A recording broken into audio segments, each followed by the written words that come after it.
koro mogi chenro gi gin ma dhi nyime gwenge mopogore opogore gima pod bende ikwayo oganda ahinya to rowere gi jotelo mopogore opogore en neno ni ginyayo kwe. Chenro gi gin ma timore kowuok kuom jotend siasa, kowuok kuom kanisa, kowuok kuom duol mochune riwo wi oganda, kweth mar apisas mag obila ma osene gwenge mopogore opogore ma kwayo rowere mondo mi e kinde ma piny Kenya ikore mar mondo mi gidhi e yiero maduong' mabiro. Kwe obedo e kind rowere, kwe obedo e kind dhoudi mopogore opogore, kendo kik pogo oganda kotenore kod weche mag dhoudi. Bende gik ma chal kamaendi neno kaluwore kod kweth rowere mosebedo karocho chenro mag siasa, ma bende osebedi kiriso gi dho ngere ma kaka goons, ma bende wacho ni mokuom josiasa ema osebedo ka tiyo kodgi kata osebedo ka siro moko kuom chenro margi kadwaro koro nitie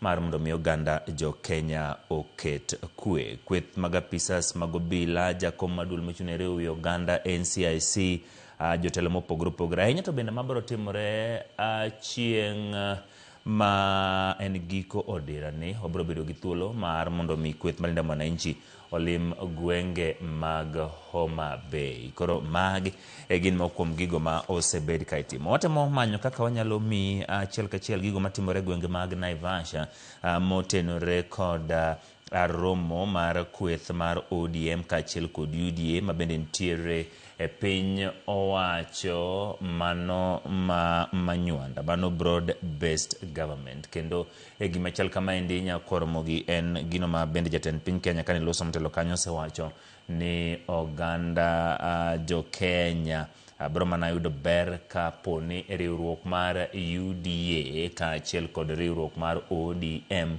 obiro odonje telo mano manyien. Obedo kwa tudre kanyo kod Chris Awina achiel kachiel. Chris, erokamano kuom yudo thuolo ma loso kodwa kendo miyo paro to kod gigo matimore gwenge mag Naivasha machiegni. En ang'o ma nyaka sani osetwage jotelo mage moseloso? Gin ang'o gini ma kweth mar ODM kod UDA temo lieko ahinya to motenore kod tiyo kanyakla e yiero maduong' mabiro, ma bende chwe kom kod ogai mar ODM to bende no jatend piny Kenya William Ruto ma bende wabiro kawo kaka ogai mar UDA?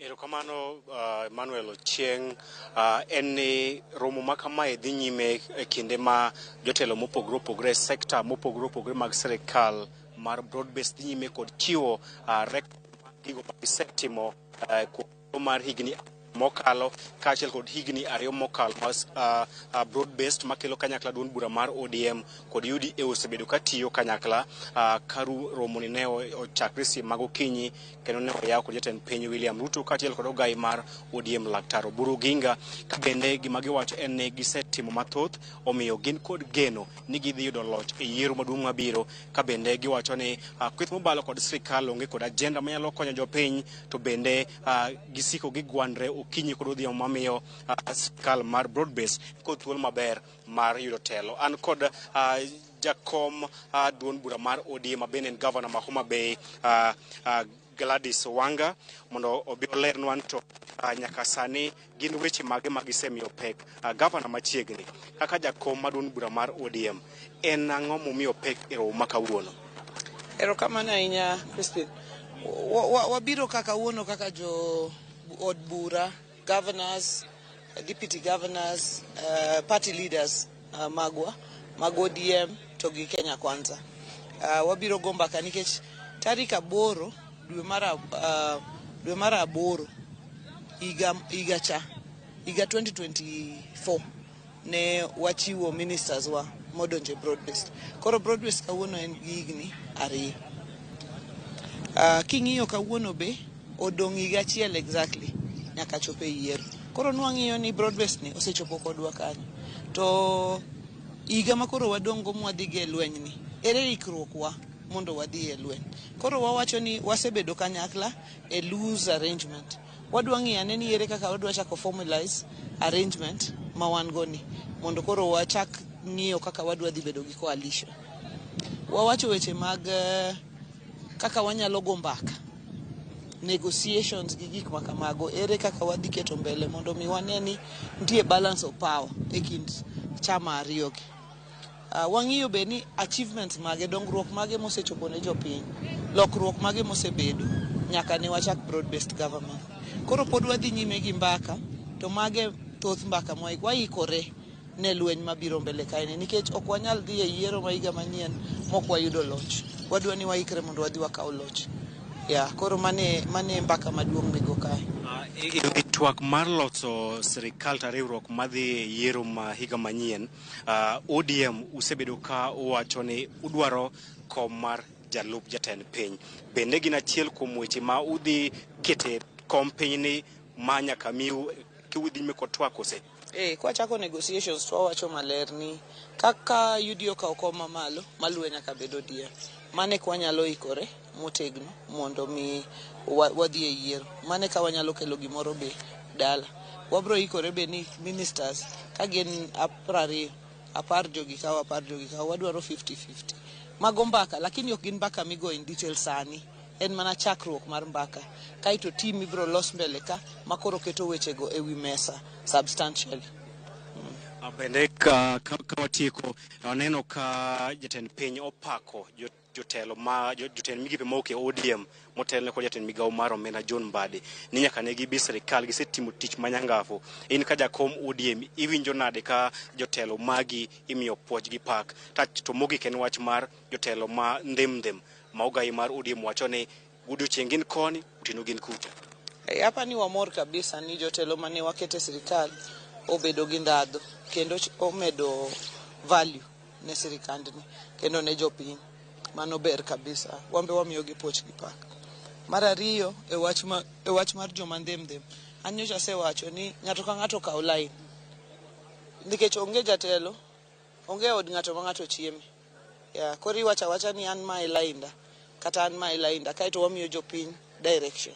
Mane momi iluongi ni jatelo, nikech itelo to jopiny luwo bang'e. Erokamano ahinya Gavana. Mano jakom bura mar ODM kendo Gavana ma Homa Bay Gladys Wanga bende oleronwa moko kuom weche ma gimiyo pek e twak ma kawuono, ka weche mathoth wabiro miyo jopiny sa achiel kod sa adek mar otieno. Emmanuel.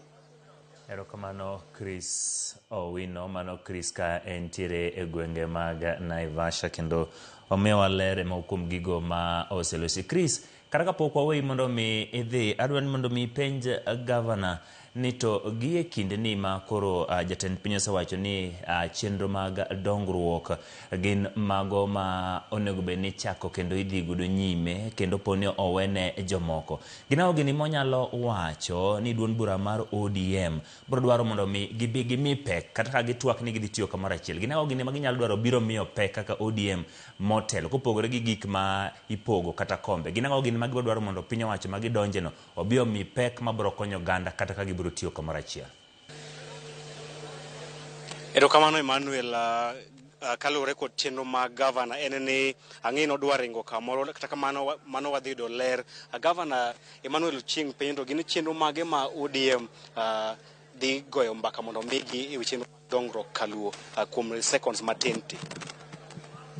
Aparo ni mano mbaka ma wasegoyo malach e weche chenro mag dongruok kendo gin gik madhi nyime.